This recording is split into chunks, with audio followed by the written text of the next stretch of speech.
ناظرین تاسو ګورئ مدارس نیوز او زه یم احمد شاه صدیقي. ناظرین لکه څنګه چې تاسو ته پته ده په تېره شوې هفته کې دوه داسې وفد د پاکستان نه بهر ممالک ته تللي وو، د پاکستان نمایندګي یې کړې وه. په هغې کې یو وفد تللی و عالمي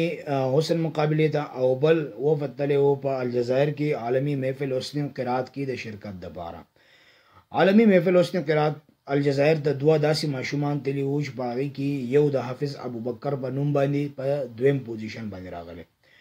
او عالمي حسن مقابلې ته 15 داسې دوشیزاوې تللې وې چې هغې د پاکستان دپاره د یو شرمندګۍ باعث و. هغوی هلته په هغه ځای کې د پاکستان د فحاشي نمایندګي وکړه، هغوی هلته د پاکستان د عریاني نمایندګي وکړه. هغوی د وجې هلته د پاکستان یو ایمیج خراب شو، چونکې پاکستان یو اسلامي او مذهبي سټیټ ګڼل کیږي، ځکه چې پاکستان سره منسوب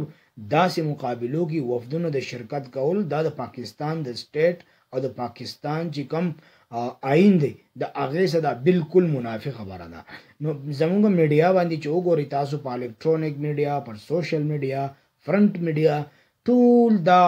قصیدې وایي چې په عالمي حسن مقابلې کې د پاکستان داسې 15 دوشیزاوې تللی و، دا چلو اقا چلو. لیکن دا چې کوم په الجزایر کې په عالمي محفل حسن قرات کې کوم ماشوم د حافظ ابوبکر په نوم باندې دویم پوزیشن ترلاسه کړی، د هغې په حواله سره نه په سوشل میډیا باندې څه ښکاري، نه د هغې په حواله سره په الکترونیک میډیا باندې څه ښکاري، نه د هغې په حواله سره په فرنٹ میډیا باندې څه ښکاري. دا زموږ دپاره یو لمحه فکریه ده